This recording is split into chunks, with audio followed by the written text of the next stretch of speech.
नमस्कार दोस्तों, Haryana study I Q YouTube channel पे आप सभी का बहुत बहुत स्वागत है। मेरा नाम है नरेंद्र कुमार और आज हम एक नई सीरीज आप लोगों के साथ शुरू करने वाले हैं और वो सीरीज है हरियाणा का जिलेवार अध्ययन। आप लोगों ने थंबनेल पे भी देखा होगा कि आज हम अंबाला के बारे में पढ़ने वाले हैं। तो मैं आपको बता दूं कि जो भी कैंडिडेट हरियाणा सिविल सर्विसेज की तैयारी कर रहे हैं, treasury officer, assistant treasury officer की तैयारी कर रहे हैं, या फिर आपको पता है कि अभी 2 नवंबर को आपका एक एग्जाम और है और वो है स्क्रीनिंग का एग्जाम। तो जो भी कैंडिडेट इन एग्जाम के लिए तैयारी कर रहे हैं और इसके अलावा भी हरियाणा के अगर कोई एग्जाम है जिसमें हरियाणा जीके पूछी जाती है, तो उन सभी के लिए ये क्लास बड़ी इंपॉर्टेंट रहने वाली है। बिकॉज यहाँ पर हम एकदम थ्योरेटिकल पोर्शन पढ़ेंगे, एकदम पूरा डिटेल से पढ़ेंगे। हम जिलेवार अध्ययन पढ़ रहे हैं तो हम हरियाणा के हर जिले को कंप्लीट करेंगे और जब आप हरियाणा के हर जिले को कंप्लीट कर लेते हैं तो लगभग मान के चलिए कि आपका 70% हरियाणा जीके का सिलेबस कवर हो जाएगा, 60-70%। उसके बाद हरियाणा की हिस्ट्री, हरियाणा की ज्योग्राफी और हरियाणा की पॉलिटी, वो एक अलग डिस्कशन थोड़ा सा बचता है। बाकी कुछ हम जिलों के साथ जब पढ़ते रहेंगे तो जिलों के साथ साथ वहाँ के प्रमुख व्यक्ति कौन रहे हैं, वहाँ प्रमुख मेले कौन से लगते हैं, मंदिर कौन से हैं वहाँ पर, इसके अलावा उस जिले की भौगोलिक स्थिति क्या है, उस जिले की प्रसिद्ध चीज़ें क्या हैं, ठीक है, उस जिले की पॉपुलेशन क्या है, उस जिले का लिंग अनुपात क्या है, वो सारी चीजें हम क्या करते रहेंगे, यहाँ पर डिस्कस करते रहेंगे। तो आप एक बार जिलेवार अध्ययन कंप्लीट कर लेंगे तो आपका हरियाणा जीके में कॉन्फिडेंस बिल्ड हो जाएगा।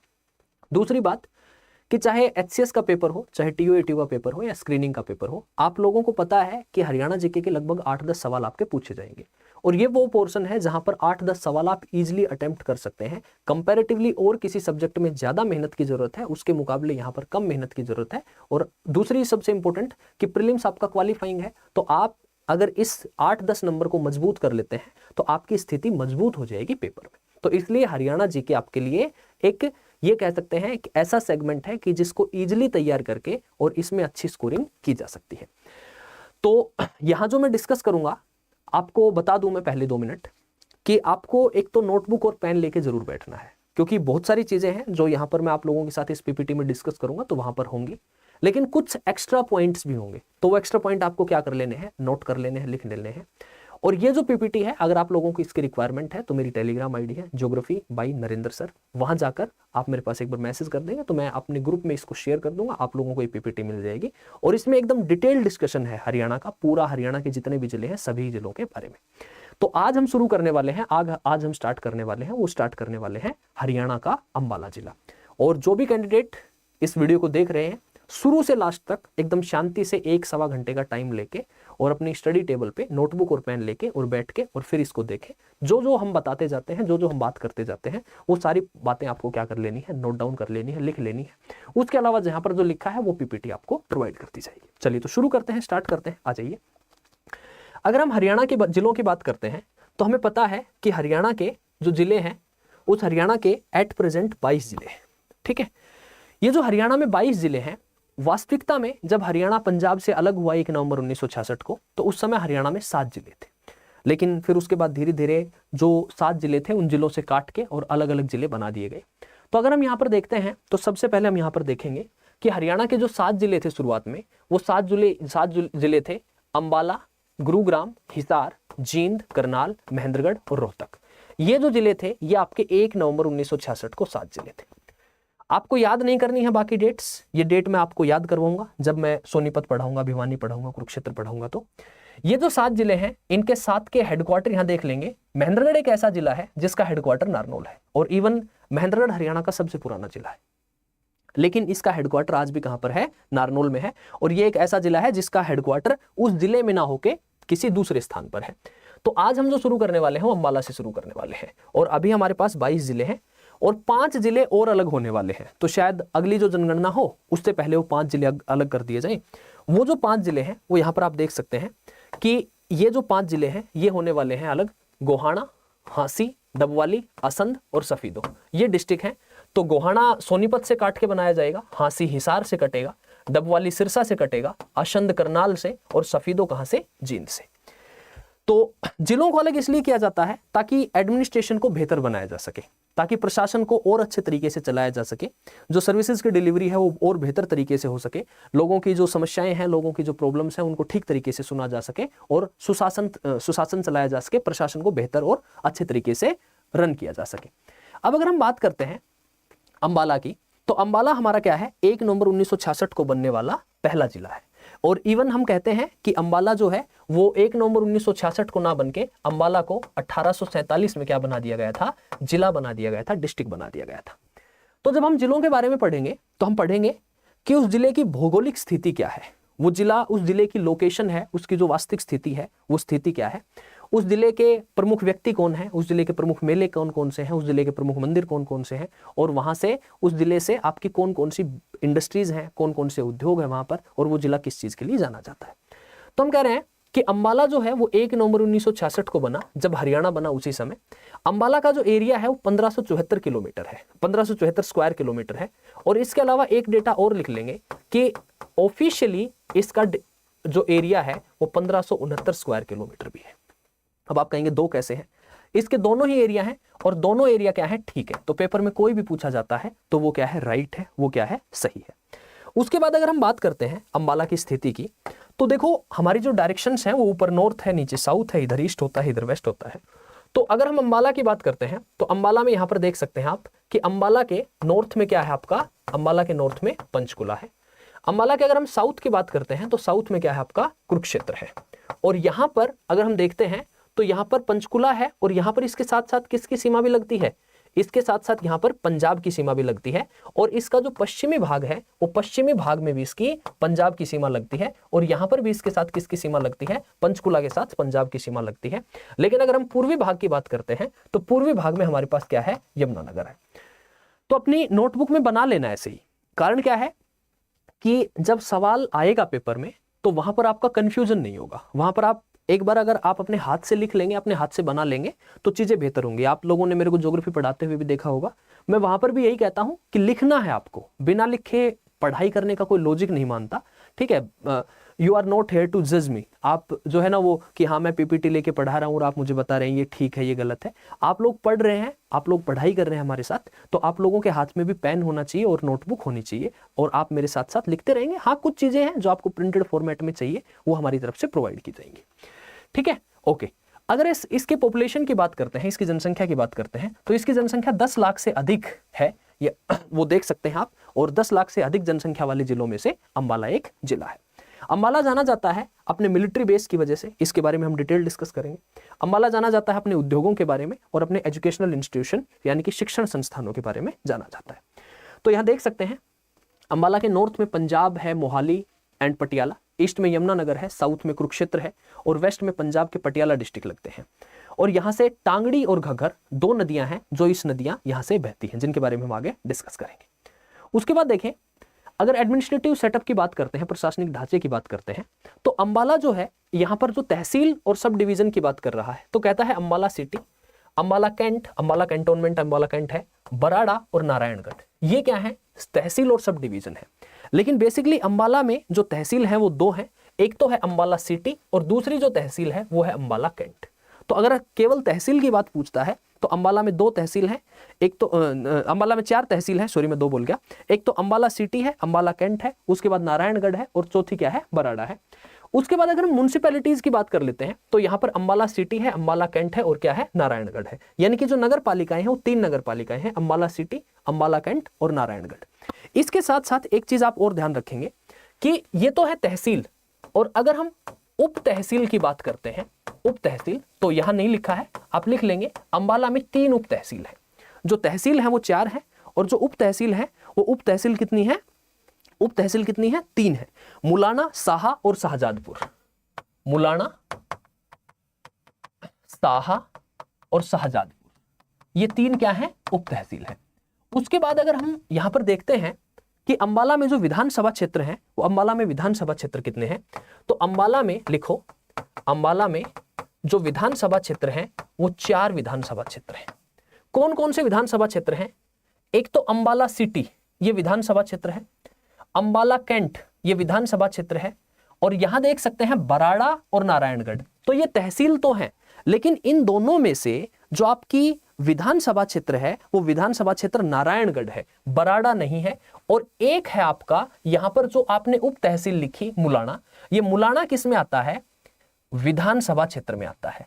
तो मैंने कहा अंबाला में 4 विधानसभा क्षेत्र है, कौन कौन से हैं, अंबाला सिटी, अंबाला कैंट, नारायणगढ़ और मुलाना। और मुलाना क्यों इंपॉर्टेंट है? मुलाना रिजर्व सीट है।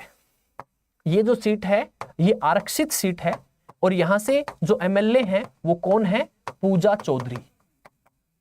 पूजा चौधरी यहां से क्या है? एमएलए है। तो इसको आप, इस पॉइंट को आप क्या कर लेंगे? साथ के साथ नोट डाउन कर लेंगे, लिख लेंगे। ठीक है, ओके। ये हो गया कि इसका जो एडमिनिस्ट्रेटिव सेटअप है, इसका जो प्रशासनिक ढांचा है, वो प्रशासनिक ढांचा क्या है। उसके बाद हम देखते हैं कि हिस्टोरिकल बैकग्राउंड, कि अंबाला शहर जो है इसका नाम अंबाला क्यों पड़ा। तो देखो इसके बारे में बहुत सारे कथाएं हैं, बहुत सारी कहानियां हैं। एक स्टोरी ये है कि यहां पर लिखा भी है, the name Ambala is believed to be derived from the Amba Rajput, कि जो अंबा राजपूत थे उन्होंने इस शहर की स्थापना की और गॉडेस अंबा, भवानी जो अंबा देवी हैं, उनके नाम पर इसका नाम क्या पड़ा? अंबाला शहर पड़ा। जबकि ऐसा माना जाता है कि जब हम महाभारत की बात करते हैं तो महाभारत में जो अंबालिका का पात्र है, अंबालिका कौन थी? जो अंबालिका थी, अंबालिका, ये जो अंबालिका थी ये पांडु की माता थी। आपको पता होगा पांडु के 5 पुत्र थे, तो ये जो अंबालिका थी ये पांडु की माता थी और माना जाता है कि उनके नाम पर इस शहर का जो नाम पड़ा वो क्या पड़ा? अंबाला पड़ा। एक कहानी और है, और वो कहानी ये है कि अंबाला का जो नाम है वो इसलिए पड़ा क्योंकि यहां पर आमों के बाग की अधिकता थी।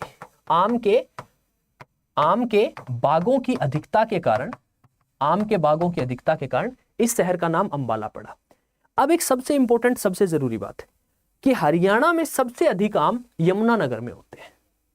ये ऐसे सवालों में वो फंसा देता है कि आम के बागों की अधिकता के कारण अंबाला का नाम क्या पड़ा?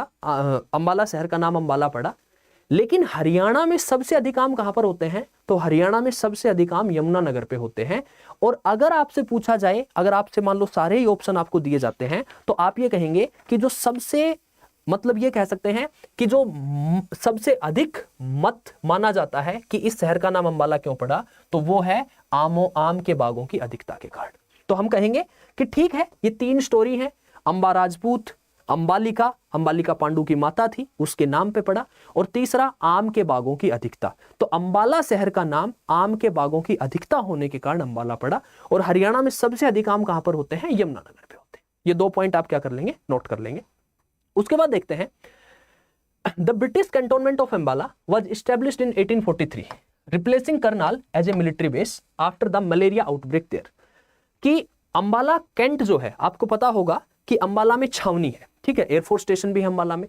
तो अंबाला छावनी जो है वो अंबाला कैंट 1843 में बना, और इसको 1843 में करनाल से शिफ्ट करके बनाया गया था, क्योंकि करनाल में मलेरिया फैल गया था और उस वजह से बीमारी से बचने के लिए कहां शिफ्ट किया गया? अंबाला शिफ्ट किया गया। ओके, उसके बाद देखो अंबाला शहर जो है इसके जो अन्य नाम है, वो अन्य नाम क्या है? देखो ये कहता है कि इंडस्ट्रीज की बात करते हैं तो अंबाला साइंटिफिक इंस्ट्रूमेंट इंडस्ट्रीज के लिए फेमस है, कि अंबाला अपने वैज्ञानिक उपकरणों के लिए फेमस है, और इसलिए अंबाला को कहा जाता है, Ambala is also known as the city of the scientific instruments, और it is also called as the scientific city, sorry ये science city, sorry, Ambala is also called as science city, यानी कि अंबाला को विज्ञान नगरी भी कहा जाता है।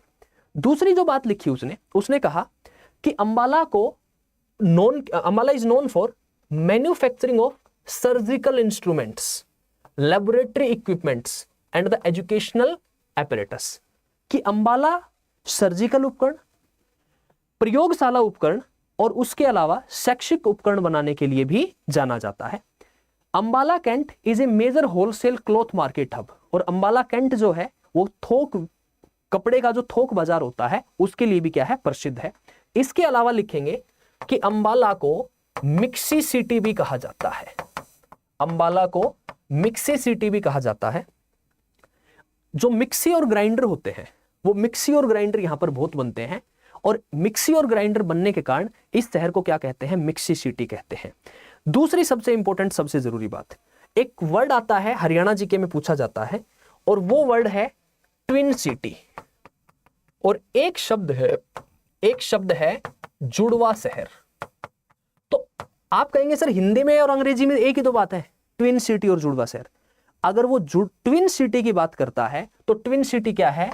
अंबाला सिटी अंबाला सिटी और अंबाला कैंट। जो ऑफिशियली माना जाता है हरियाणा में वो क्या है कि ट्विन सिटी है अंबाला सिटी और अंबाला कैंट। और अगर कहता है हरियाणा में जुड़वा शहर क्या है, तो जुड़वा शहर है यमुनानगर, यमुनानगर और जगाधरी। यमुनानगर और जगाधरी को क्या कहते हैं, तो हिंदी में जुड़वा शहर कौन से हैं, यमुनानगर और जगाधरी है।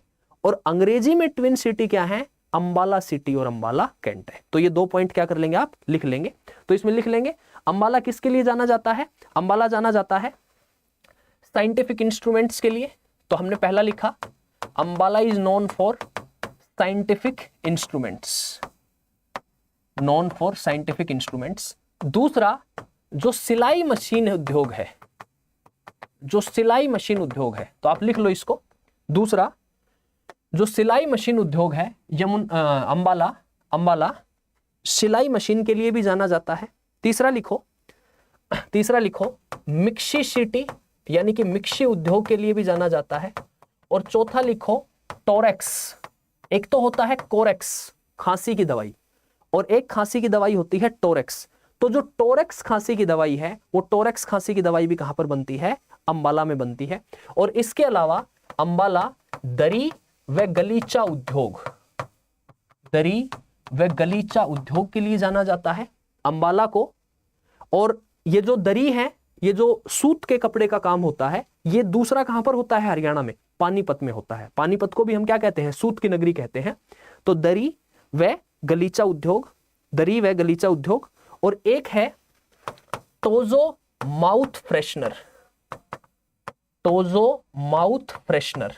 ये जो टोजो माउथ फ्रेशनर है, ये एक कंपनी है, और उस कंपनी का जो नाम है, उस कंपनी का नाम है सुदर्शन कंपनी। उस कंपनी का नाम है सुदर्शन कंपनी। वो टोजो माउथ फ्रेशनर भी अंबाला में बनता है, अंबाला में बनता है। और ये जो साइंटिफिक इंस्ट्रूमेंट्स है ना, इसमें एक पॉइंट और लिख लो। अंबाला का एक शहर है जिसका नाम है बबियाल नगर, बबियाल नगर। तो अंबाला का बबियाल नगर इसके लिए प्रसिद्ध है। हरियाणा में कुल 154 शहर हैं, 154 शहर है कुल।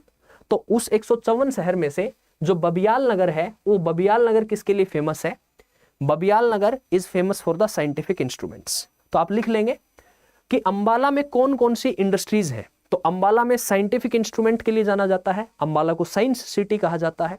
अंबाला सिलाई मशीन उद्योग के लिए प्रसिद्ध है, मिक्सी उद्योग के लिए प्रसिद्ध है, टोरेक्स खांसी की दवाई के लिए प्रसिद्ध है, दरी व गलीचा उद्योग के लिए प्रसिद्ध है, टोजो माउथ फ्रेशनर के लिए प्रसिद्ध है। और टोजो माउथ फ्रेशनर बनाती है सुदर्शन कंपनी। और जो साइंटिफिक इंस्ट्रूमेंट है वो तैयार किए जाते हैं बबियाल शहर में, बबियाल नगर में, वो तैयार किए जाते हैं बबियाल नगर में। ठीक है, तो इन सब चीजों के लिए अंबाला प्रसिद्ध है। और अंबाला में ट्विन सिटी क्या है, अंबाला सिटी और अंबाला कैंट, अंबाला सिटी और अंबाला कैंट। उसके बाद देखो, उसके बाद हम बात करते हैं कि अंबाला में कौन कौन से प्रसिद्ध मंदिर हैं, कौन कौन सा टूरिज्म है, पर्यटन स्थल क्या क्या है। तो देखो, ऑब्वियस सी बात है कि अंबाला का जो नाम है वो अंबा, माता अंबा, भवानी अंबा देवी के नाम पर है। तो इसलिए Bhavani Amba temple, Ambala is famous for Bhavani Amba temple, believe to give Ambala its name. और माना जाता है कि अंबाला का जो नाम है वो इसी पे पड़ा, माता अंबा देवी मंदिर।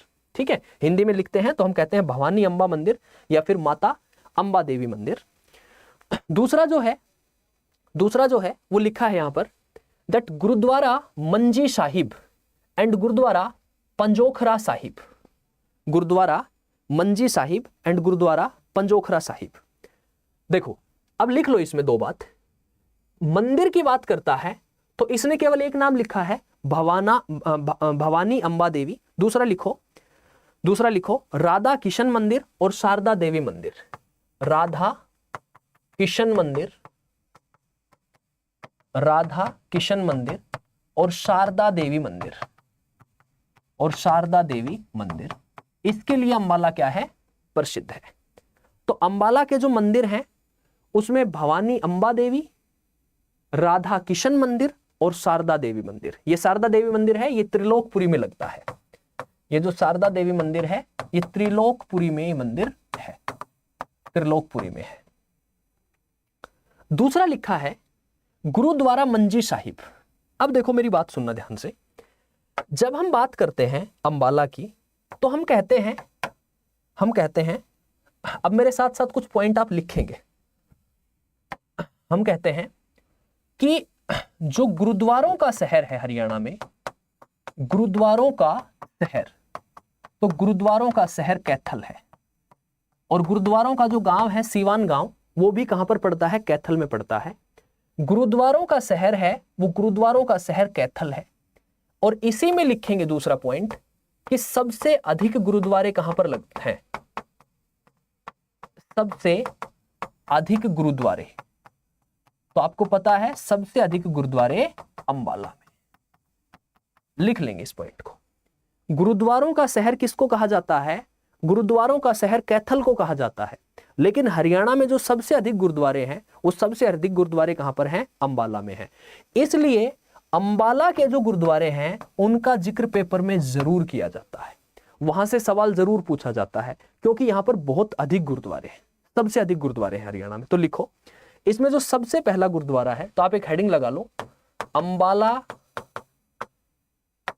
आप एक हेडिंग लगा लो, दैट इज अंबाला के गुरुद्वारे। अंबाला के गुरुद्वारे। और जब हम अंबाला के गुरुद्वारों की बात करते हैं, तो सबसे पहला जो गुरुद्वारा है वो लिखो, सबसे पहला गुरुद्वारा लिखो। उसने जो आपसे नोटबुक में आपके जो पीपीटी पे लिखा है, मंजी साहिब गुरुद्वारा, मंजी साहिब गुरुद्वारा। अब देखो, जो कंफ्यूजन होता है वो कहां पर होता है और उस कंफ्यूजन को कैसे दूर करना है। जो मंजी साहिब गुरुद्वारा है, ये गुरुद्वारा केवल अंबाला में नहीं है। अगर आपको ऑप्शन मिलता है कैथल, तो आप क्या कहेंगे? मंजी साहिब गुरुद्वारा कैथल में भी है। अगर आपको ऑप्शन मिलता है अंबाला, तो आप कहेंगे मंजी साहिब गुरुद्वारा अंबाला में भी है। अगर आपको ऑप्शन मिलता है रोहतक, तो रोहतक में एक जगह पड़ती है लाखन माजरा, रोहतक में एक जगह पड़ती है लाखन माजरा, तो यहां पर भी क्या है आपका? मंजी साहिब गुरुद्वारा है। और अगर आप कहते हैं करनाल, तो करनाल में भी क्या है आपका? मंजी साहिब गुरुद्वारा। अब आप कहेंगे कि सवाल आता है तो सवाल ठीक कैसे होगा? कैथल होगा, अंबाला होगा, रोहतक होगा, करनाल होगा। तो अगर इनमें से केवल उसने कहा कि मंजी साहिब गुरुद्वारा कैथल में है, तो बिल्कुल सही है, सोचना ही नहीं है। सबसे फर्स्ट प्रायोरिटी किसको देनी है? सबसे फर्स्ट प्रायोरिटी मंजी साहिब गुरुद्वारा में कैथल को देनी है। फिर अंबाला कहां आएगा? अंबाला का जो मंजी साहिब गुरुद्वारा है वो किसको समर्पित है? गुरु हरगोविंद को समर्पित है, गुरु हरगोविंद जी को समर्पित है। लिख लो इसको। अंबाला का गुरुद्वारा जो है, अंबाला का मंजी साहिब गुरुद्वारा है, वो गुरु हरगोविंद सिंह को समर्पित है। और जो करनाल का गुरुद्वारा है वो गुरु नानक देव जी को समर्पित है, गुरु नानक देव जी को समर्पित है।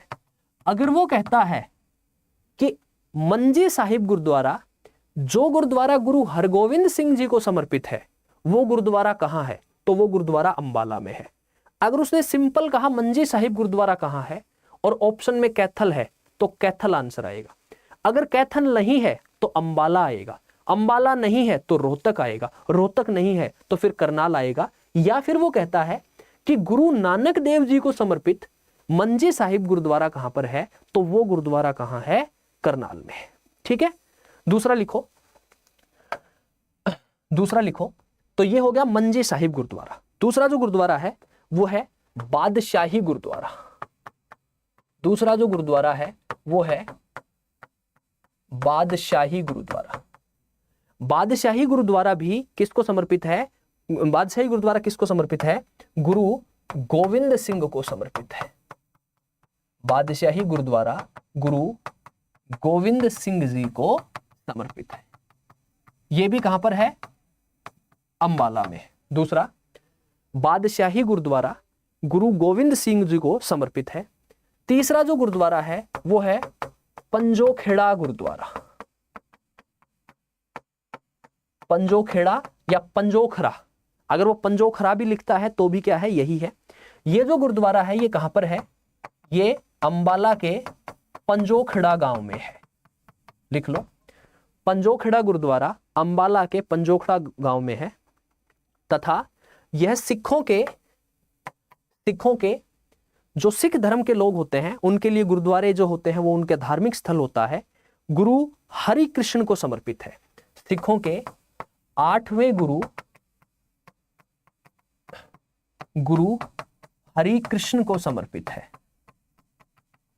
सिखों के 8वें गुरु हरि कृष्ण को समर्पित है।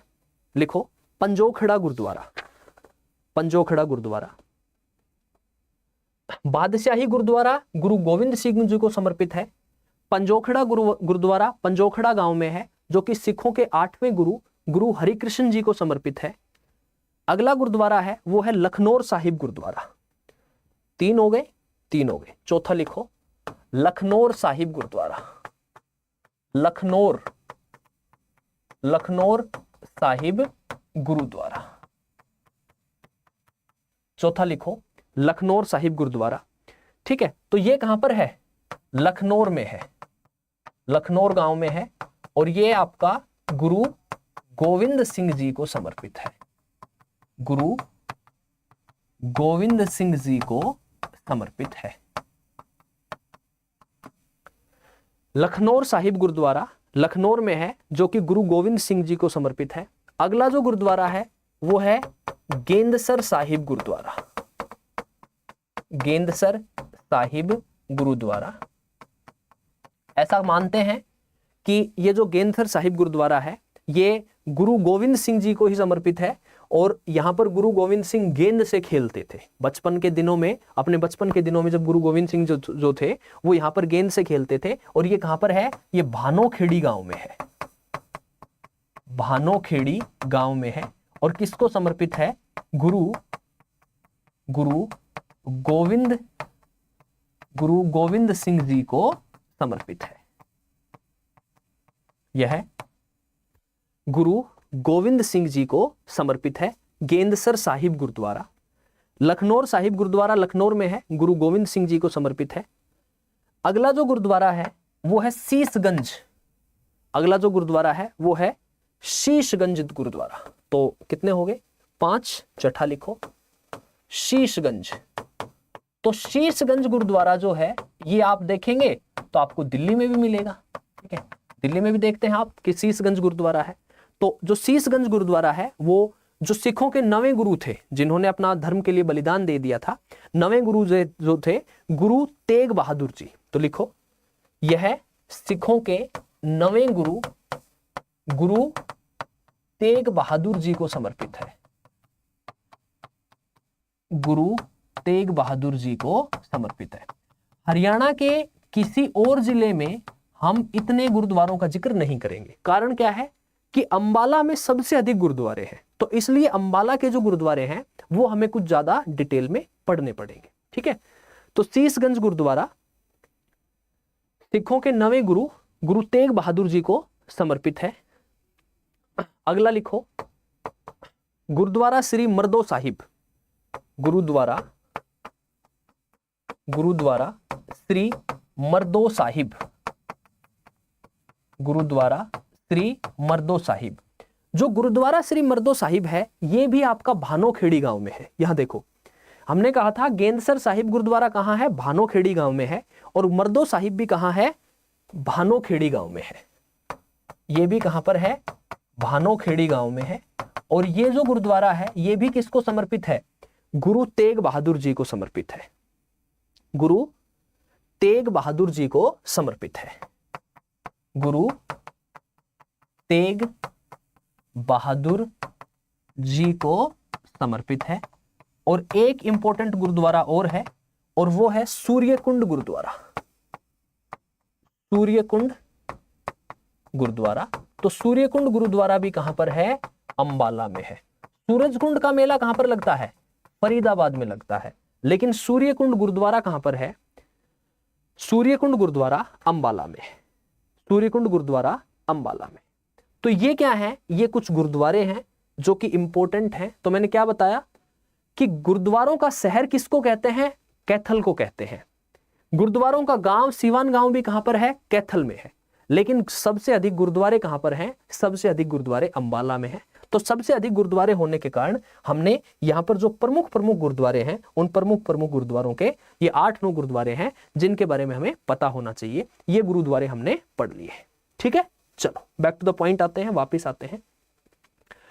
तो हमने पढ़ लिया भवानी अंबा देवी मंदिर है, ठीक है, और इसके अलावा हमने देख लिया कि यहाँ पर जो माता शारदा देवी मंदिर है, और इसके अलावा यहाँ पर क्या है, राधा किशन मंदिर है। गुरुद्वारों की बात करते हैं तो गुरुद्वारा मंजी साहिब हमने देख लिया, गुरुद्वारा पंजोखड़ा साहिब हमने देख लिया, और गुरुद्वारा मंजी साहिब और पंजोखड़ा साहिब के अलावा और जो गुरुद्वारे थे वो भी हमने क्या कर लिए हैं, देख लिए हैं। ओके, उसके बाद हनुमान मंदिर है अंबाला कैंट के नजदीक, और अगला देखते हैं तो यहाँ पर एक चर्च है सेंट पॉल चर्च। यहां पर दिख रहा होगा आपको, यहां पर लिखा है एक चर्च है जिसका नाम है सेंट पॉल चर्च। ये जो सेंट पॉल चर्च है, इस सेंट पॉल चर्च के बारे में लिख लेना। जब 1965 का भारत और पाकिस्तान का युद्ध हुआ, भारत और पाकिस्तान का जब युद्ध हुआ, तो ये जो सेंट पॉल चर्च थी, यहां पर जो पाकिस्तानी सेना थी, उस पाकिस्तानी सेना ने यहां पर क्या गिराया था, बम गिराया था। ठीक है, तो आप इसमें लिख लेंगे, आपसे सवाल पूछा जाता है कि 1965 के भारत पाकिस्तान युद्ध के दौरान पाकिस्तान ने हरियाणा के किस जिले में कौन सी चर्च पर बम गिराया था, तो हम कहेंगे वो जो चर्च थी उस चर्च का नाम है सेंट पॉल चर्च। तो इसमें लिख लेंगे 1965 में भारत पाक युद्ध के दौरान ये जो चर्च थी यहां पर बम गिराया गया था। और एक चर्च और है Holi Redeemer church, Holi Redeemer church. ये 2 चर्च है, यहां होली रिडीमर चर्च यहां नहीं लिखा है बट आप लोग लिख लेंगे, आप लोग जान लेंगे इसको, होली रिडीमर चर्च। इसके अलावा यहां पर कुछ दरगाह हैं। एक दरगाह है लखी शाह दरगाह, तो वो लिखा नहीं है, वो मैं लिखवा देता हूं यहां पर अंबाला में जो दरगाह है उसमें लिखो, एक दरगाह है जिसका नाम है लखी शाह दरगाह, लखी शाह दरगाह लिखो। ये जो लखी शाह दरगाह है ये कहां पर है, अंबाला में है। दूसरी जो दरगाह है वो है टकवाल शाह दरगाह, टकवाल शाह दरगाह। और एक दरगाह है पीर नौगजा दरगाह, पीर नौगजा दरगाह। मानते हैं कि ये जो पीर थे ये पीर 9 गज के दायरे में रहते थे, ठीक है, अपना सुरक्षा कवच लेके चलते थे, और इनका जो सुरक्षा कवच था वो 9 गज का था, तो इसलिए इसे पीर नौगजा दरगाह कहते हैं। पीर नौगजा दरगाह में अगर कभी सवाल आता है और ऑप्शन में मिलता है शाहबाद, ऑप्शन में मिलता है शाहबाद और ऑप्शन में मिलता है अंबाला, तो अगर पहले शाहबाद मिलता है तो शाहबाद सही होगा, अगर शाहबाद नहीं है तो क्या होगा, अंबाला सही होगा। यहां पर अगर आप पीर नौगजा दरगाह, आप में से कोई अंबाला से होंगे तो पीर नौगजा दरगाह आप देखेंगे तो वहां पर बाहर बोर्ड लगा है, वहां पर भी क्या लिखा है, शाहबाद लिखा है पीर नौगजा दरगाह पे। दूसरी इंपॉर्टेंट जरूरी बात, ये जो पीर नौगजा दरगाह है यहां पर लोगों की जब मनोकामनाएं पूरी होती हैं तो लोग क्या करते हैं कि दीवार घड़ी चढ़ाते हैं। यहां पर श्रद्धालु दीवार घड़ी चढ़ाते हैं, मानते हैं कि जिसका समय खराब होता है, वक्त खराब चल रहा है, तो उन्होंने जाके दरगाह पे कोई मन्नत मांगी कि मेरा समय ठीक हो जाए, तो मैं यहां पर आकर और क्या चढ़ाऊंगा, दीवार घड़ी चढ़ाऊंगा। तो हरियाणा में दीवार घड़ी कहां पर चढ़ाई जाती है, हरियाणा में दीवार घड़ी पीर नौगजा की दरगाह पर चढ़ाई जाती है, ठीक है, पीर नौगजा की दरगाह पर चढ़ाई जाती है, ठीक है। ओके, नेक्स्ट देखो, नेक्स्ट आ जाते हैं। इसके अलावा अगर हम बात करते हैं तो अंबाला में मंदिर हमने देख लिए, गुरुद्वारे हमने देख लिए, जो दरगाह है वो दरगाह हमने देख ली। इसके अलावा एक इंपॉर्टेंट लोकेशन है यहां पर किंगफिशर पर्यटन स्थल लिखो।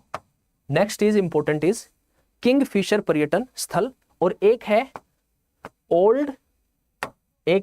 ओल्ड डाक बंगला, यहां पर अंबाला में है ओल्ड डाक बंगला।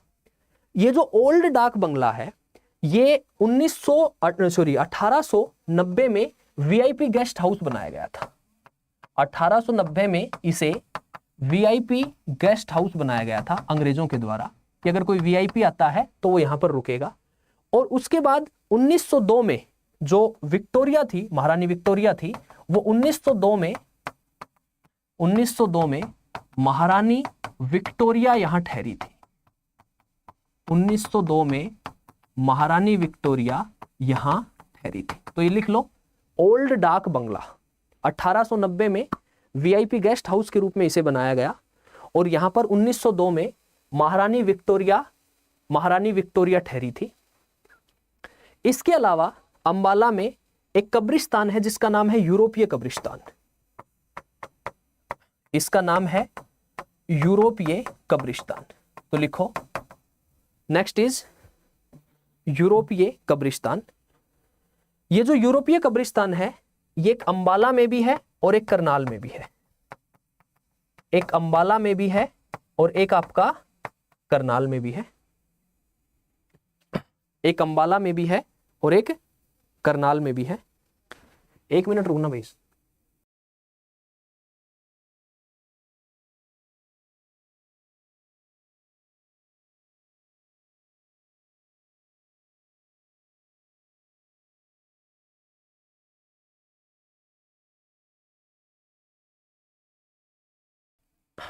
तो लिखो, इसमें जो यूरोपीय कब्रिस्तान है ये आपका अंबाला में भी है और करनाल में भी है। ठीक है, तो अगर अंबाला ऑप्शन मिलता है तो अंबाला में ठीक है।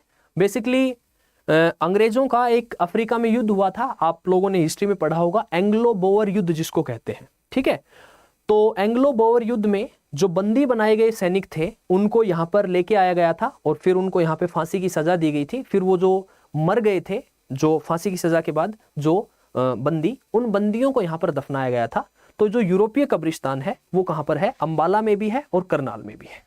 ठीक है, इसके अलावा लिखो, इसके अलावा अंबाला में war hero memorial, war hero memorial, war hero memorial, war hero memorial is also in Ambala.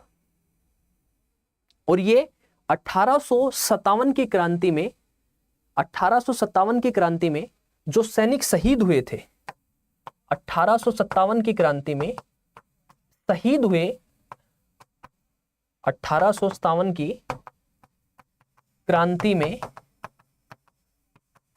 शहीद हुए सैनिकों की याद में बनाया गया था। शहीद हुए सैनिकों की याद में बनाया गया था। 1857 की क्रांति में जो सैनिक शहीद हुए थे उनकी याद में बनाया गया था। ठीक है, और एक इंपॉर्टेंट बात कि अंबाला जेल में ही नाथूराम गोडसे को फांसी दी गई थी। अंबाला जेल में ही नाथूराम गोडसे को फांसी दी गई थी। ठीक है, और ये जो वॉर हीरो मेमोरियल है, यहां पर एक पार्क है जिसका नाम है नेताजी सुभाष चंद्र बोस पार्क। यहीं पर पार्क है नेताजी सुभाष चंद्र बोस पार्क। ठीक है, एचएसएससी के किसी पेपर में पूछा था ये कि नेताजी सुभाष चंद्र बोस पार्क कहाँ है। तो ऐसे तो आपको बहुत जगह मिल जाएंगे, बट ये इंपॉर्टेंट क्यों है, बिकॉज ये जो वॉर हीरो मेमोरियल है, इस वॉर हीरो मेमोरियल के भीतर ये पार्क है, नेताजी सुभाष चंद्र बोस पार्क। ठीक है, और इसके अलावा एक इंपॉर्टेंट जगह और है और वो है नौरंगाय तालाब। लिखो, एक इंपॉर्टेंट जगह है नौरंगाय तालाब। ये जो नौरंगाय तालाब है, यहां पर वामन अवतार की मूर्ति है, मतलब भगवान वामन की मूर्ति है। वामन विष्णु जी के अवतार है। ठीक है, और जो वामन अवतार है, वामन का मतलब होता है छोटा, नाटे कद का। तो वो छोटे अवतार के छोटे रूप में जो भगवान जो विष्णु अपना अवतार लेके आए थे, तो जो वामन अवतार है, उस वामन अवतार की मूर्ति कहां पर है, और यहां पर मंदिर भी लगता है, मेला भी लगता है। ठीक है, तो ये नौरंगाय तालाब है। नौरंगाय तालाब किसके लिए प्रसिद्ध है, यहां पर वामन अवतार की मूर्ति है, और एक यहां पर है अशोक की लाट मीनार। अशोक की लाट मीनार, अशोक की लाट मीनार। ये इंपॉर्टेंट लोकेशन है जो कि यहां पर पर्यटन स्थल हैं जो कि अंबाला में देखने को मिलते हैं। तो यहां पर आप देख सकते हैं, यहां पर आप देख सकते हैं कि ये जो आपका लिखा है टूरिज्म एंड कल्चर, इसके अलावा बहुत सारी बातें थी जो मैंने आपको बताई, ठीक है। And Ambala is often considered as gateway to Haryana, क्योंकि ये दिल्ली, पंजाब, हिमाचल प्रदेश, जम्मू को जोड़ता है, तो इसे हरियाणा का प्रवेश द्वार भी कहा जाता है। तो Ambala is also the gateway of India, ठीक है। कौन कौन से प्रसिद्ध गुरुद्वारे हैं, कौन कौन से प्रसिद्ध मंदिर हैं, कौन कौन सी लोकेशन है, वो सारी हमने क्या कर ली है, जान ली है। उसके बाद देखो, उसके बाद बात करते हैं यहाँ जो मेजर पर्सनैलिटीज, यहाँ के जो प्रमुख व्यक्ति रहे उनके बारे में। तो सबसे पहले नाम लिखा है लाला मुरलीधर। तो Lala Murlidhar a veteran freedom fighter from Ambala, Ambala के रहने वाले एक प्रसिद्ध क्रांतिकारी थे, स्वतंत्रता सेनानी थे। और 1885 में भारतीय राष्ट्रीय कांग्रेस का जो मुंबई अधिवेशन हुआ उसके संस्थापक सदस्यों में से लाला मुरलीधर एक रहे। एंड हरियाणा में राजनीति जागरूकता के लिए भी उन्होंने अथक प्रयास किया। तो जो सबसे इंपॉर्टेंट व्यक्ति हैं यहाँ पर, वो सबसे इंपॉर्टेंट व्यक्ति उन्होंने बताया कि जो लाला मुरलीधर हैं, वो लाला मुरलीधर यहाँ से इंपॉर्टेंट व्यक्ति हैं। दूसरा लाला लाजपत राय। दूसरा जो है वो किसके बारे में बात करता है, दूसरा बात कर रहा है लाला लाजपत राय के बारे में। कहता है कि लाला लाजपत राय जो थे उनका मूल स्थान तो पंजाब था, लेकिन उन्होंने अंबाला में बहुत समय तक पढ़ाई की और अंबाला में उन्होंने देश की आज़ादी के लिए बहुत समय तक काम किया। पंजाब केसरी के नाम से लाला लाजपत राय को जाना जाता है।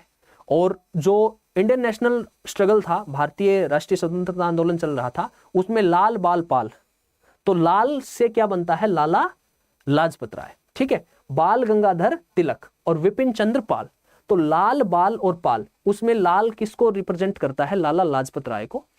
और सबसे इंपॉर्टेंट आगे है रघुवीर सिंह हुड्डा।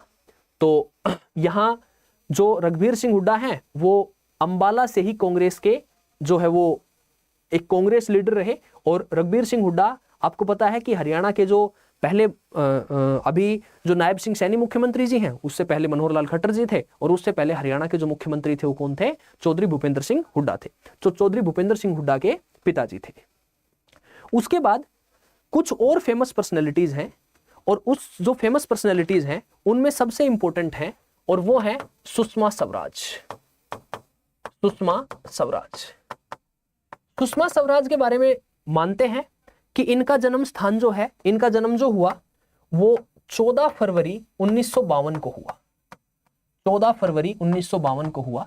लेकिन इनके जन्म स्थान के बारे में कुछ किताबें कहती हैं कि नहीं, ये पलवल से थे, और कुछ कहते हैं नहीं, अंबाला से थे। हालांकि इनका जो जन्म हुआ वो पलवल में हुआ, इनका जो जन्म था, जन्म स्थान पलवल में था, और इनका जो ननिहाल था वो कहां पर था, अंबाला था, वो अंबाला था। तो अंबाला में ये पली बड़ी, अंबाला में ये रही, तो इसलिए इनका संबंध किससे माना जाता है, अंबाला से। सुषमा स्वराज को किस चीज के लिए जाना जाता है, सुषमा स्वराज को एक बहुत बड़ी राजनेता रही, राजनीति के लिए, और उसके अलावा लेखन के लिए, ठीक है। लेखन जो शैली थी वो सुषमा स्वराज की अद्भुत थी, और इसलिए राजनीति के लिए भी जानी जाती है और लेखन के लिए भी जानी जाती है।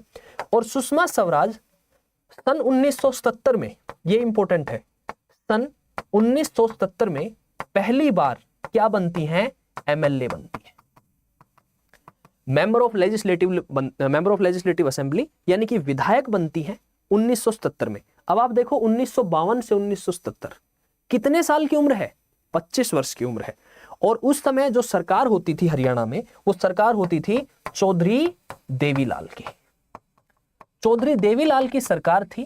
और चौधरी, क्योंकि 1976 में आपको पता है देश में इमरजेंसी लगी हुई थी, 1977 में चौधरी देवीलाल की सरकार थी, और उस समय पर इनको देवीलाल की सरकार में सबसे कम उम्र में कैबिनेट का मंत्री बनाया गया।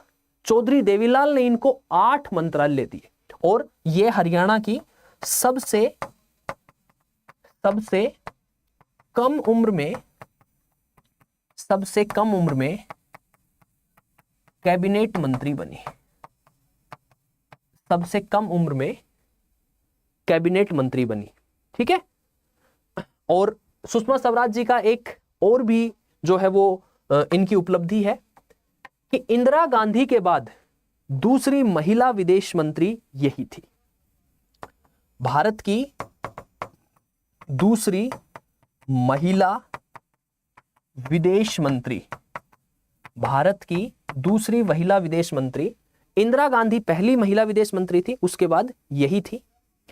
ठीक है, लोकसभा में विपक्ष की नेता का भी इन्होंने जो है वो रोल अदा किया। और उसके अलावा अंबाला का जो बस स्टैंड है, अंबाला का जो बस स्टैंड है, लिख लो इसको, अंबाला का बस स्टैंड जो है, अंबाला बस स्टैंड, उसको क्या बना दिया गया है, सुषमा स्वराज बस स्टैंड बना दिया गया है।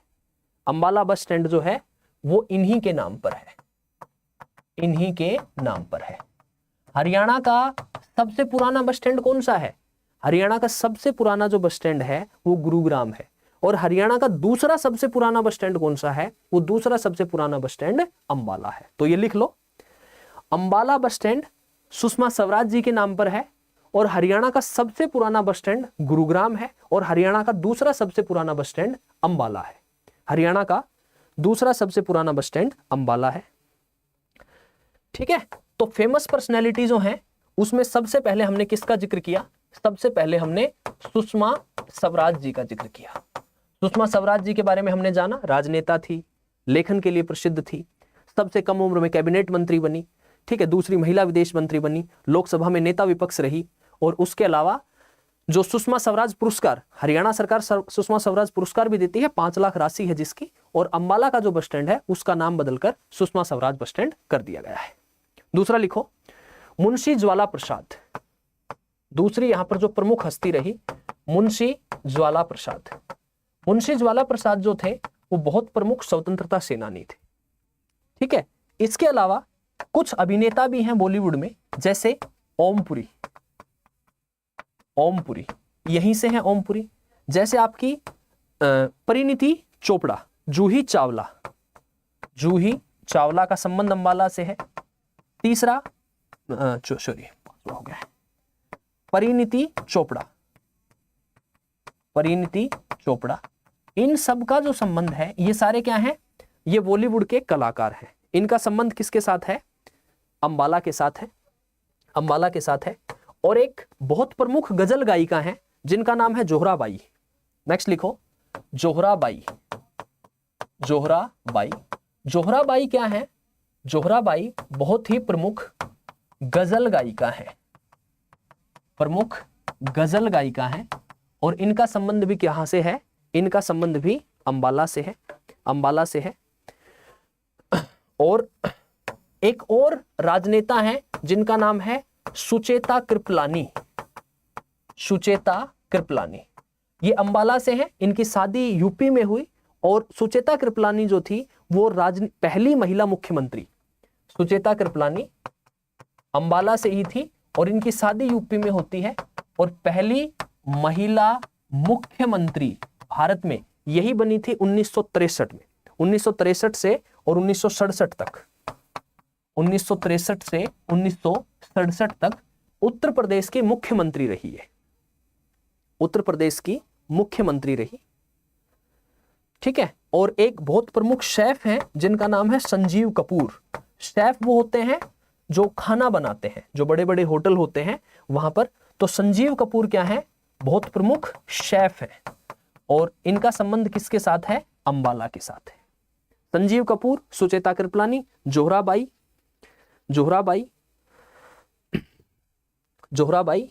उसके अलावा पाकिस्तान के 2 प्रसिद्ध उर्दू के कवि हैं, नासिर रजा काज़मी और सागर सिद्दीकी।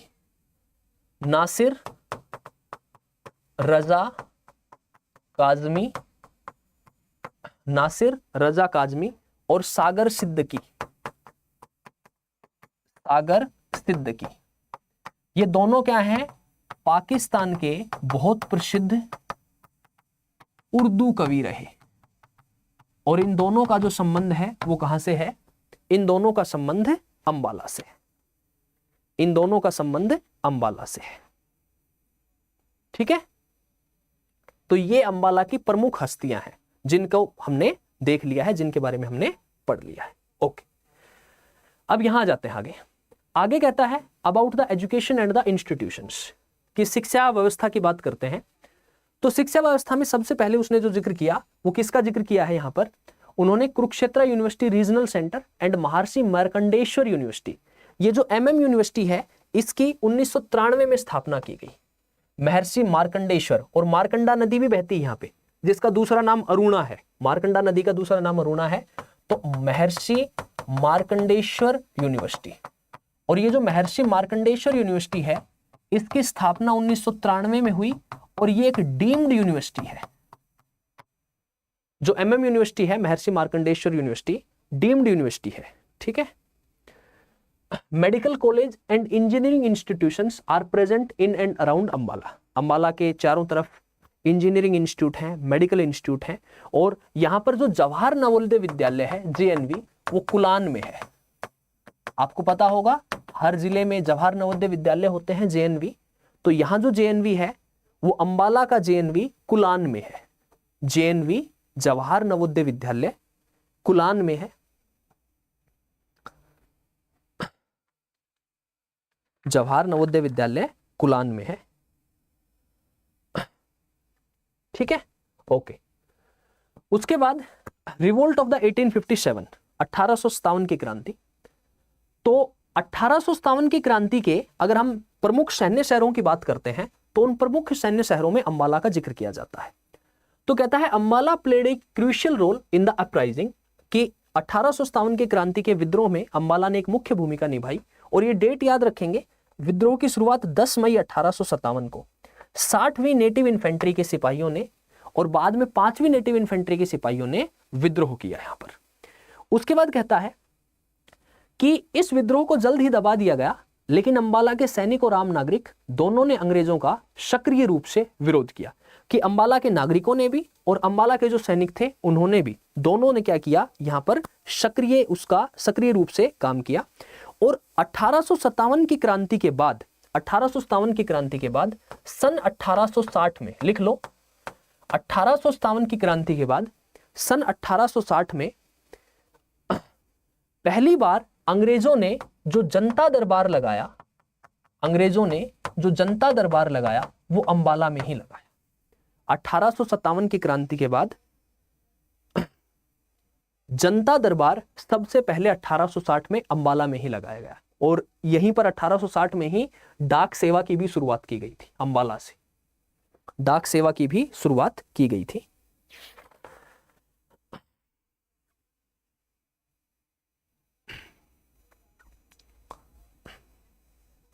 ठीक है।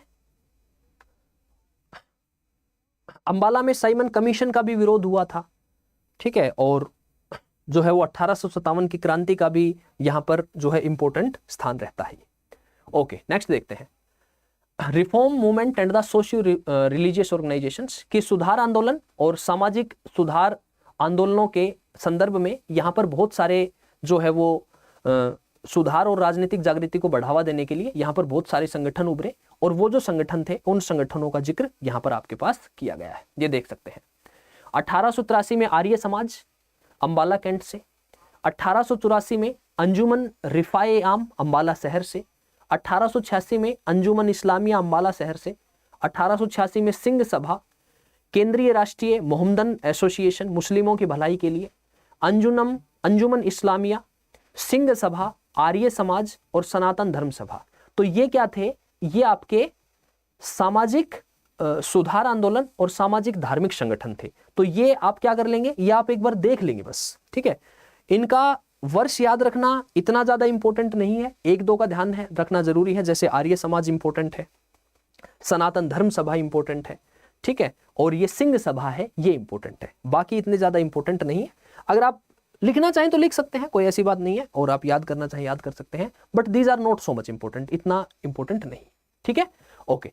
उसके अलावा अगर हम बात करते हैं अंबाला में, तो यहां देख सकते हैं कि देखो कहता है कि freedom struggle in the 20th century, कि 20वीं शताब्दी में जो स्वतंत्रता संग्राम था उसमें कहता है कि जो असहयोग आंदोलन, नॉन कोऑपरेटिव मूवमेंट, और जो सिविल डिसोबीडियंस, सविनय अवज्ञा आंदोलन जो था, उसमें यहां के लोगों ने क्या किया, देख सकते हैं। आफ्टर वर्ल्ड वॉर फर्स्ट, तो वर्ल्ड वॉर आपका 1914 से 1918 फर्स्ट वर्ल्ड वॉर हुआ। उसके बाद unemployment and the discontent led to mass support for Mahatma Gandhi's movement, और उसके बाद प्रथम विश्व युद्ध के बाद महात्मा गांधी का एक अलग लेवल पे सपोर्ट किया जा रहा था। तो अंबाला के लोगों ने जो रोलेट एक्ट आया 1919 में उसका विरोध किया, जलियांवाला बाग हत्याकांड के बाद प्रदर्शन किया, और जो असहयोग आंदोलन था 1920-22 के, उसके दौरान सरकारी कार्यालय और विदेशी कपड़ों की दुकानों का बहिष्कार किया गया और महिलाओं ने भी यहां पर सक्रिय रूप से भाग लिया। 26 अप्रैल 1920 को उन्होंने अंबाला मंडी में नमक बनाकर विरोध का प्रदर्शन भी किया। तो यहां पर केवल पुरुष ही नहीं, अंबाला से जो महिलाएं थी वो महिलाएं भी सविनय अवज्ञा आंदोलन और असहयोग आंदोलन में एक सक्रिय भूमिका निभा रही थी। ठीक है, ओके। और 6 अप्रैल 1930 को गांधी जी के आह्वान के समर्थन में अंबाला शहर में एक विशेष जुलूस निकाला गया। नौजवान भारत सभा का मजदूरों और किसानों पर प्रभाव पड़ा और स्वदेशी आंदोलन लोकप्रिय था। वकीलों ने खादी पहनने की शपथ ली, व्यापारियों ने विदेशी कपड़ों का बहिष्कार किया और 1933 के बाद यह आंदोलन कमजोर हो गया और व्यक्तिगत सत्याग्रह 1940-41 में भागीदारी सीमित रही। तो ये आपको क्या है, ये कुछ इंपॉर्टेंट फैक्ट हैं जो मैं आप लोगों के साथ शेयर कर लूंगा, साझा कर लूंगा। और इसके बाद इंपॉर्टेंट चीज है military importance. Ambala has a large Indian army cantonment and one of the oldest Indian air force stations.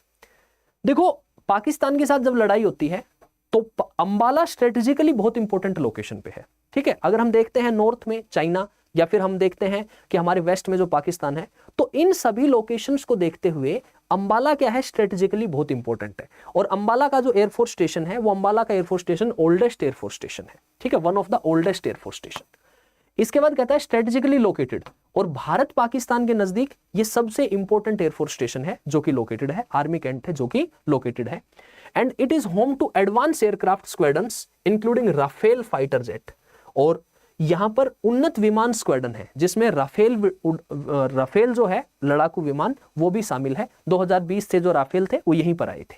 ठीक है, तो इसलिए अंबाला क्या है, एक बहुत इंपॉर्टेंट, बहुत जरूरी मिलिट्री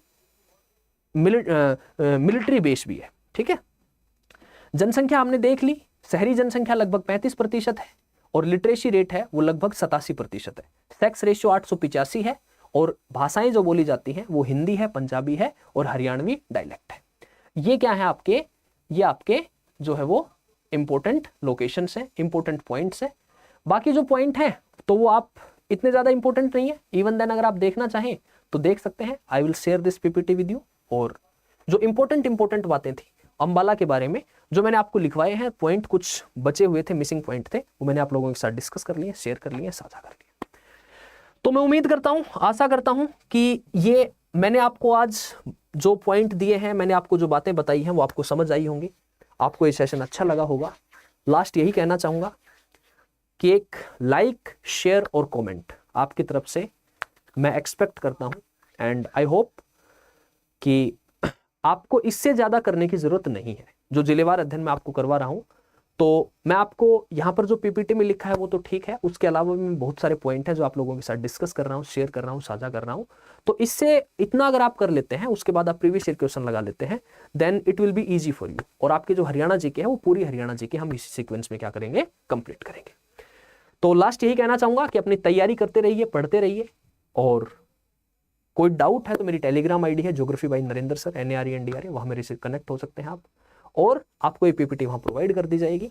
और लास्ट यही, लाइक, शेयर और कमेंट जरूर से जरूर करना है। Bye bye, see you, take care, best of luck.